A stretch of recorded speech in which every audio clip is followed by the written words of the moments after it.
കുറച്ച് ദിവസങ്ങളല്ല കൃത്യമായി പറയുകയാണെങ്കിൽ കുറച്ച് മാസങ്ങളായിട്ട് ഒരു 4 മാസമായി കാണും നമ്മുടെ വീട്ടിലൊരു ഗസ്റ്റ് വരുന്നുണ്ട്. വളരെ സ്പെഷ്യൽ ഗസ്റ്റാണ്. ആ സ്പെഷ്യൽ ഗസ്റ്റ് വരുന്നത് ഒരു ഉച്ച സമയം, ആ ഒരു ടൈമിലാണ് നമ്മൾ വീട്ടിനകത്തോട്ട് കയറി വരുന്നത്. അതാരാണെന്നല്ലേ കണ്ടോ?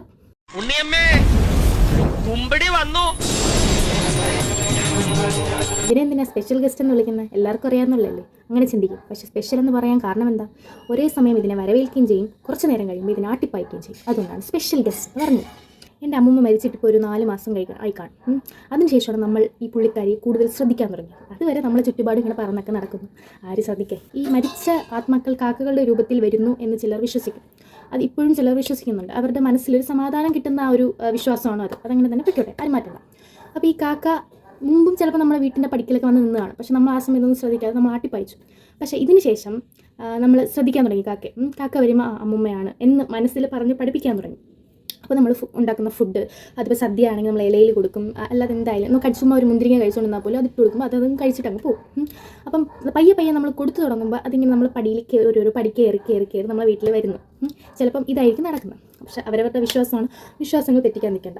അമ്മുമ്മയായിക്കോട്ടെ അല്ലെങ്കിൽ മരിച്ച ആത്മാക്കളായിക്കോട്ടെ, അവർ വരുന്നു, നമ്മൾ ഫുഡ് കൊടുക്കുന്നു, തീർന്നു. ഇതൊരു പോസിറ്റീവ് വശം. ഇനി നേരെ തിരിഞ്ഞെന്ന് ചിന്തിച്ച് നോക്കിയേ, നമ്മൾ എവിടെയെങ്കിലും പുറത്തോട്ട് പോകുന്നു, നമ്മൾ നല്ല ഒരുങ്ങി പോകുന്ന സമയത്ത് നമ്മൾ ഡ്രസ്സിലോ തലമുടിയിലോ സാധിച്ചിട്ടോ, അതുപോലെ തന്നെ നമ്മൾ പൊയ്ക്കൊണ്ടിരിക്കുന്ന വണ്ടിയിലോ എല്ലാം സാധിച്ചിട്ടോ, അതുപോലെ തന്നെ നമ്മൾ പുറത്ത് മീൻ കട്ട് ചെയ്തുകൊണ്ടിരുന്ന സമയത്ത് വല്ല കാക്കകൾ വന്ന് ശല്യപ്പെടുത്തിയ അപ്പം പറഞ്ഞു വിടും നമ്മൾ കാക്ക. അത്രേ ഉള്ളൂ.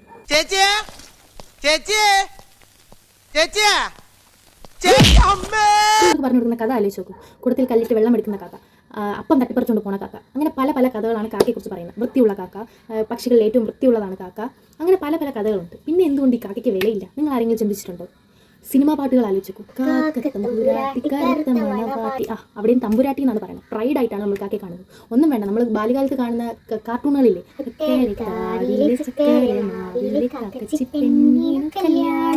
അതിൽ ആ കാക്ക തമ്പുരാട്ടി ഒരുക്കി വെച്ചിരിക്കുന്ന കണ്ടിട്ടില്ലേ നിങ്ങൾ? എന്ത് സുന്ദരിയാണ് ആ കാക്ക. ആ കാക്കയാണ് നമ്മൾ ഇങ്ങനെ വാ പോ എന്ന് പറഞ്ഞ് തട്ടിക്കളിച്ചുകൊണ്ടിരിക്കുന്നത്. എന്തുകൊണ്ടാണ് നമ്മൾ ഈ കാക്കകൾ ഗവനിക്കാത്തത് എന്ന് പറഞ്ഞാൽ, നമ്മൾ ഈ സ്ഥിരം കാണുന്നുണ്ട്, ഒരുപാട് കാക്കകളാണ് നമ്മൾ സ്ഥിരം കാണുന്നത്. ഈ കോഴിയെ എടുത്ത് നോക്കുകയാണെങ്കിൽ കൂടി പോയൊരു 10 കോഴി, അത് എല്ലാ വീട്ടിലും കാണില്ല വളർത്തുന്നത്. അതുപോലെ തന്നെ തത്ത, അതൊക്കെ വല്ലപ്പോഴും ഒക്കെ കാണുന്നത് പോലെയായി. പക്ഷെ കാക്കകൾ നമ്മൾ സ്ഥിരം കാണുന്നുണ്ട്, അവിടെയാണ് പ്രശ്നം. നമ്മൾ എന്നും കണ്ടുകൊണ്ടിരിക്കുന്ന ഒരു സാധനത്തിന് നമുക്ക് വിലയില്ല. അതിപ്പോൾ മനുഷ്യരുടെ കാര്യമാണെങ്കിൽ അതാണ് ശരി. ചുമ്മാ ഒന്ന് ചിന്തിച്ച് നോക്കൂ, വംശനാംശം വന്ന് ഈ കാക്കകളെല്ലാം മരിച്ചു പോകണമെങ്കിൽ എന്തായിരിക്കും അവസ്ഥ?